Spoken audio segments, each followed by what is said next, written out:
হেনা কই?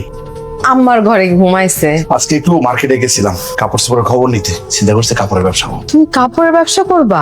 বড় ভাই অসুস্থ, উনি তো ইনকাম করতে পারে না, আর তাছাড়া পার্টনারও পেয়ে গেছি, একদম কাপড়ের ব্যবসাটা ফাইনাল। ভালো হয়েছে।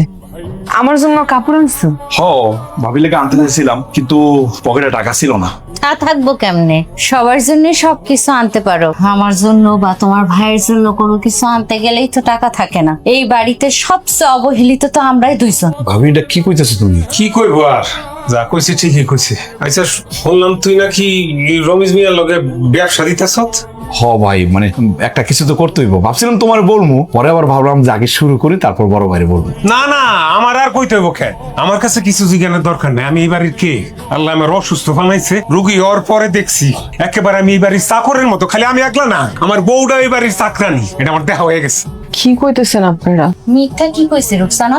তোমার ভাই স্যার অসুস্থ হওয়ার পর থেকে তো সবার আসল রূপ বাইরে হয়ে গেছে। যেদিন থেকে হিলাল এই বাড়ির দায়িত্ব নিছে তারপর ঠিক আছে আমাগুলোকে কি কি হইতাছে এটা তো আমি আর আমার স্বামী বুঝতেছি। আর তোমরা যদি বুঝাও না বোঝার ভান করো তাহলে তো আর কারো কিছু করার নাই। এই শাড়িটা তাহলে তুমি নাও, তুমি পইরো। আমি জানি তোমরা অভিনয় করতেছো, একটু পরে ঠিকই হাইসা দিবা। দাও ভাবির এটা দাও। কি মনে করো রুকসানা তুমি আমি ভিখারি?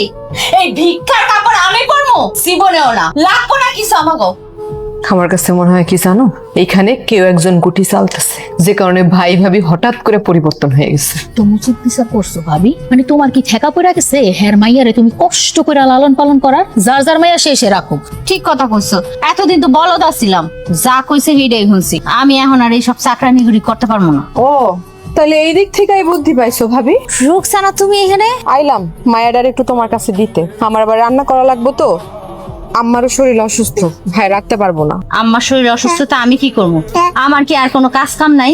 মাইয়া যেমন জন্ম দিছো, নিজের মাইয়া নিজে লাইলা পাইলা বড় করো, সব সময় আরেকজনের ঘরে দেওয়ার চেষ্টা করো কেন? হ্যাঁ, আমি এখন তোমার মাইয়ারে রাখতে পারবো না। তুমি যে রাখতে পারবো না এটা আমি আগে থেকেই জানি ভাবি। তো জানো যখন খামা খামা মাথা নষ্ট করতেছো কেন? যাও।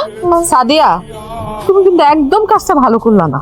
তুমি এই বাড়িতে আইলা আর এই বাড়িতে আইয়াই আমাকে সুখের সংসারে অশান্তি শুরু করে দিলা, আগুন লাগাই দিলা। কি কইলা তুমি ভাবি? মানে আমি তোমাকে সংসারে আইসা আগুন লাগাই দিছি? দেখছো ভাবি, তোমার সামনে ছোট ভাবি আমারে কি কইলো? যা সত্য তাই কইলাম। চুপ করতো বই। না ভাবি, আমি আর এই বাড়িতে এক মুহূর্তও থাকুম না। আমার আম্মা আমার উপরে রাগ করছে, আমার স্বামী আমার তালাক দিয়ে দিছে। সেই বলে আমি তোমাদের পাশে ক্লাস ফ্রয় নিতে আসছিলাম, এই জন্য আমার সাথে যা তা ব্যবহার করবো? আমি তো এই বাড়িতে এক মুহূর্ত থাকুম না, আমি এক্ষুনি চলে যাবো। আরে তুই কি পাগল হইছস? চুপচাপ এখানে বসে থাক। তুই এই বাড়ির থেকে এক মুহূর্তের জন্য বাইর হবি না। এই বাড়িটা কি কারো একলার নাকি? হ, ছোট ভাবির কথাই তো তাই মনে হইতাছে। সাদিয়া তোমার তো আসলে লজ্জা শরম কিছুই নাই। তোমার যদি লজ্জা শরম থাইকা থাকতো তাহলে আমার কথার পর এক মিনিটও এই বাড়িতে থাকতা না, এই বাড়ি ছেড়ে যাই থাকা। কিন্তু তোমার তো লজ্জা শরম নাই, যাবা কেন? থাকো এই বাড়িতেই থাকো, যতদিন এই বাড়ির শান্তি নষ্ট না হয় ততদিন এই বাড়িতে থাকো। দেখলা ভাবি, দেখলা তোমার সামনে ছোট ভাবি আমার এসব কি কয়ে গেল? বাদ দে তো বোন, বাদ দে। রুকসানা বেগম, তোরে তোর সংসার থেকে তাড়াইয়া তোর স্বামীরে বিয়া করার জন্যই আমি সাদিয়া আসছি। এত তাড়াতাড়ি সবকিছু বুঝা গেলে হবে?